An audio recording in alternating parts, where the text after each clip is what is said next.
we want to reduce waste and eliminate it totally. Second, we want to separate products and materials and regenerate nature.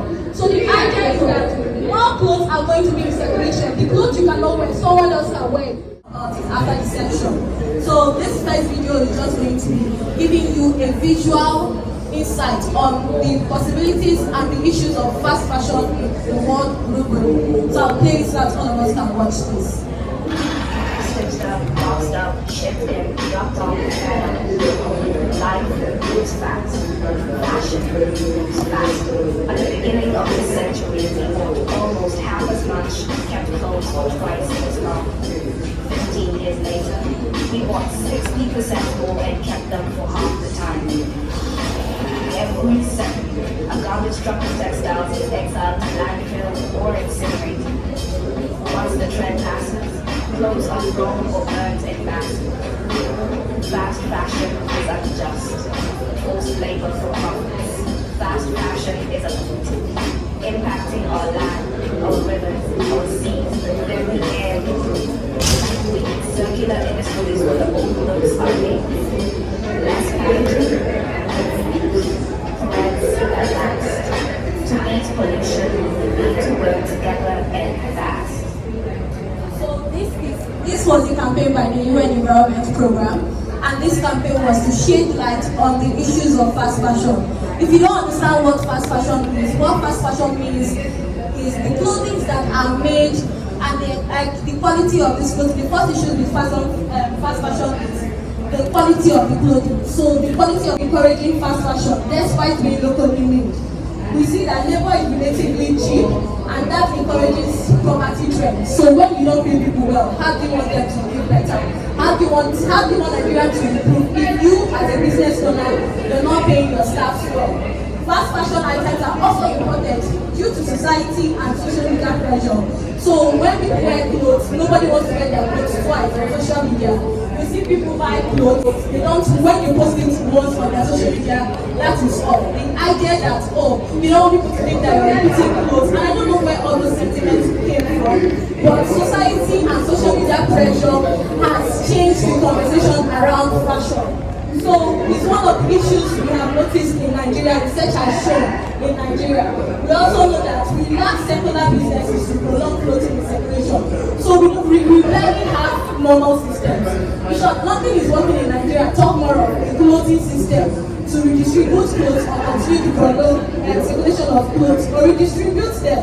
So when these clothes are being produced, where do we sell them to? So we have that issue of inadequate businesses, inadequate distribution system, and there are sentimental attachments to redistribution. So instead of people to sell their clothes that are old, they will prefer to give it to their younger sister and their younger brother who may not like the clothes, who may not wear the clothes, and before you know it, the person behind you give someone the clothes to wear, and they tell you thank you, and behind you they throw it into the dustbin.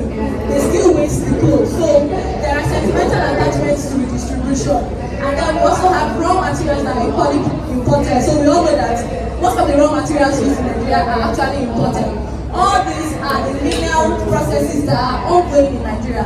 And the conversation we are trying to make and the system we are trying to build is to change it from being a linear process to a circular process.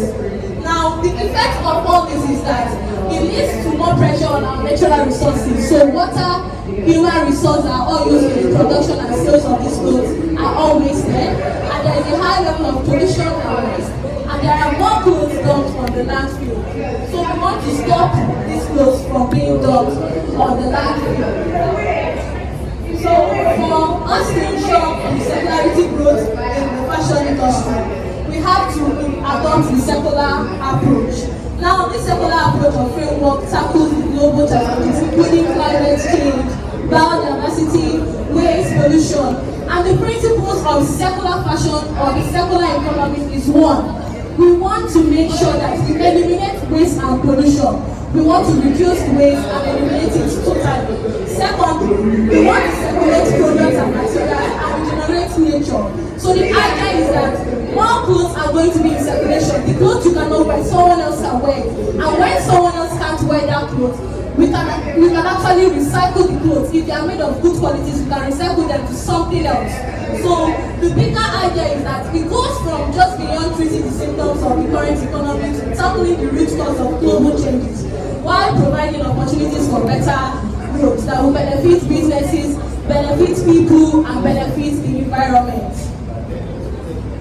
So here is a breakdown of what the circular economy and fashion involves. So the long and short of this video is that it's showing us how the circular fashion works. But here I'm going to make a brief explanation on how the circular fashion works. So typically, this is the biological circle, and this is what we call the technical circle. Here is where the production of these clothes happens.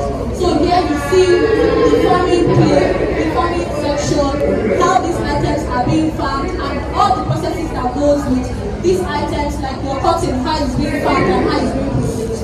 Now, when these items are being made into clothes, we have manufacturers, we have the product manufacturers, we have the service providers. These are the people that redistribute these clothes. So when clothes are being made on this end, we have the people who buy them on this end, right? And we have the consumers and the users. What happens is that the clothes that we make on this end, if we want to redistribute them, if we want to make sure that they become circular, what happens is that as consumers and users, we choose one of these ways or all of these ways. And one of the processes we can choose is to either maintain or prolong the clothes we have. So it means that when your clothes are bad, you can repair them, you can mend them, you can use them again instead of dumping them. The second option you have as a consumer or a user is to redistribute them. By redistributing, we mean you can swap them, you can give someone the clothes, you can give your friends the clothes, and by doing that, you are still helping the clothes to recycle in the system. The other way we can work with these clothes is by remaking them. When we mean remaking, it means that you can turn the shirts you have, you can change them to something else, you can make them into bags, you can make them into clothes, you can also recycle them. So when this happens, when you want to recycle, we have the part manufacturers that manufacture these clothes. You can send it to them, so they manufacture them.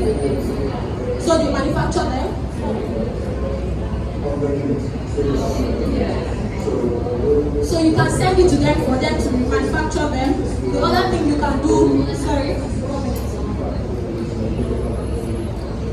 make them. So if you can't remake your clothes by yourself,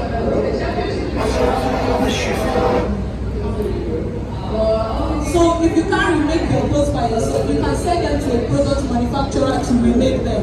If you can't reuse or redistribute your clothes by yourself, you can send it to a service provider. So, as closet sales, we're a service provider to reuse the clothes or redistribute them. But as a user, you have the option to maintain these clothes by repairing them or mending them or borrowing them to your siblings. That way, instead of going through manufacturing this item and selling them, we have an extra circle which puts these clothes back into the circular form. So instead of using the clothes, selling them, and then they just get to the landfills, we have to now take it back. So clothes that are recycled can be sold again, clothes that are remade, they can be sold again, clothes that are reused, they can be sold again, and the clothes we have, you can still wear them.